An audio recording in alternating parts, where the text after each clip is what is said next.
السلام عليكم، ازيكم عاملين ايه؟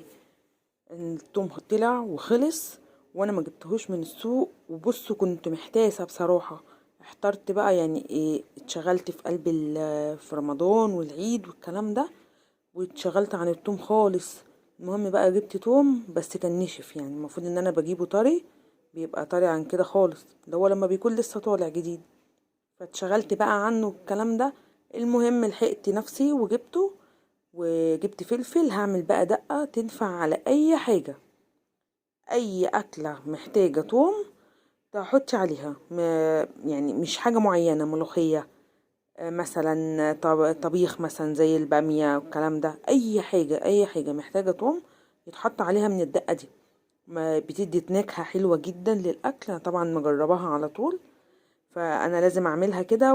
ويعني بملى منها الفريزر، مش بملى قوي يعني، بس بعمل منها كمية بيكفيني مدة كبيرة. المهم بقى ايه، جبت التوم اهو قشرته، طبعا طلع عيني في تقشيره، وكان لان القشر بتاعه كان ناشف فقشرته يعني. تعبني بصراحة، تعب لي ايديا، تعب صوابعي. المهم بقى ايه، ومسكت الفلفل غسلته ونضفته، وهحط بقى في الكبة. مش هعمله في الخلاط، لا بعمله في الكبة زي كده. هتشوفوا بقى هعمله ازاي، وهحط عليه ايه المكونات اللي هحطها عليه، علشان ما يبقاش ماسك في بعضه كده، ولا يبقى فيه حاجة يعني. المهم بقى ايه، نسمي بسم الله بسم الله كده.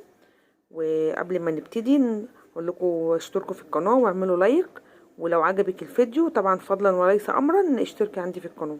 فانا هضرب بقى اهو التوم كده في الخلاط في الكبة الاول، وبعد كده هقوم حاطه عليه الفلفل. مش هحط الفلفل مع التوم على طول، يعني زي ما انتم شايفين اهو كده، علشان ايه التوم تحس ان هو هياخد ضرب اكتر، يعني هياخد فرمة اكتر من الفلفل يعني. فديت للثوم فرمه، وبعد كده هقوم حاطه الفلفل عليه عشان ما يبقاش يعني ناعم قوي قوي. هتشوفوا دلوقتي انا هعمله ازاي.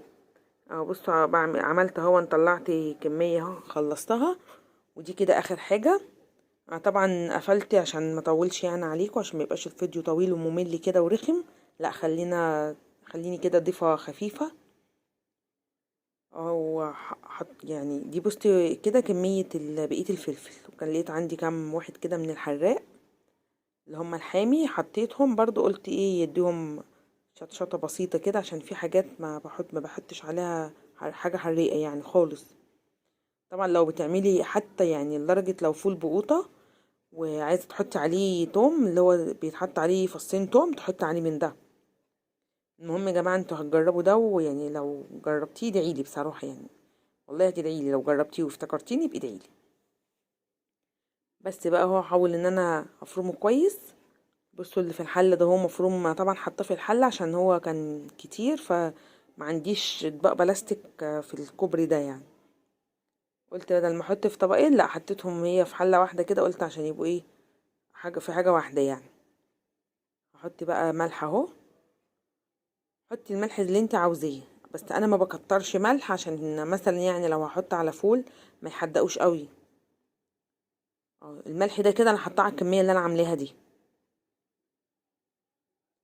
يعني مش مكترة ملح. اللي هما اللي في الحلة دول انا مش حاطه لهم ملح اصلا. اللي هو الملح ده انا حاطاه كده، وبعد كده هقوم مقلباهم بقى على بعض كده، اقلبهم تقليبه كده حلوه بنت حلال وهقوم معبيهم. طبعا عندي حاجات هعبي فيها. ممكن تعبيه في علب، وممكن تعبيه في اكياس، اللي هي اكياس التلاجة. اهو دي كده الكميه اهو اللي انا عملتها اهو. شفتوا بقى خد مني قد ايه.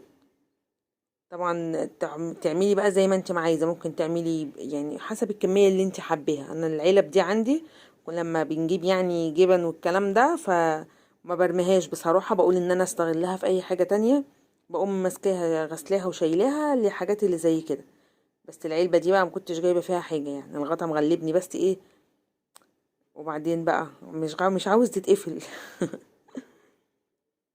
اهو. ودي كده هي دي اكبر، دي تحس ان هي مربعة شوية، انما التانيين كنت بجيب فيهم جبن وبقوم ماسكاهم غسلاهم وشايلهم، وعادي جدا يعني ما بيبقاش فيهم اي حاجة. اهو.